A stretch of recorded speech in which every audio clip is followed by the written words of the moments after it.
নমস্কার বন্ধুরা, tasty food কিচেনে তোমাদের স্বাগত। চলে এসেছি একটা নতুন রেসিপি নিয়ে। কে কে খেতে ভালোবাসো মাছের তেল কমেন্টে জানিও কিন্তু।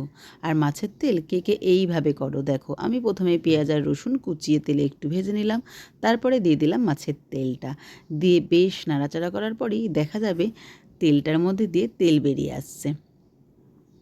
এবার এর মধ্যে আমি পরিমাণ মতো একটু লবণ দিয়ে দেবো আর পরিমাণ মতো একটু হলুদের পরিমাণটা একটু বেশি দিই, কারণ হলুদের পরিমাণটা বেশি দিলে বন্ধুরা দেখবে আষ্টে গন্ধটা একদম পাবে না।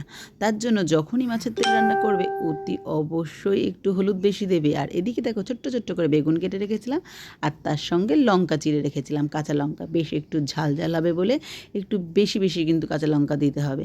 দিয়ে দেখো বেশ করে নাড়াচাড়া করছি আর তোমরা দেখতেই পাচ্ছ কতটা পরিমাণে তেল বেরিয়ে গেছে ওইটুকানি মাছের তেল দিয়ে। এবার দিয়ে দিলাম এর মধ্যে জিরের গুঁড়ো আর দিয়ে দিলাম একটু গরম মশলার গুঁড়ো, ব্যাস রেডি আমার মাছের তেল। আর এইভাবে মাছের তেল খেতে কিন্তু দারুণ লাগে। গরম গরম ভাতে মাছের তেল দিয়ে খেলে এক থালা ভাত কিন্তু নিমেষের মধ্যে খাওয়া হয়ে যায় বন্ধুরা। আর তেলের ভাজাটা দেখতেই পাচ্ছ তোমরা কত সুন্দর ইয়াম্মি ইয়াম্মি দেখতে হয়েছে, জাস্ট কিন্তু দারুণ। কে কে মাছের তেল খেতে ভালোবাসো কমেন্টে বলতে ভুলো না কিন্তু।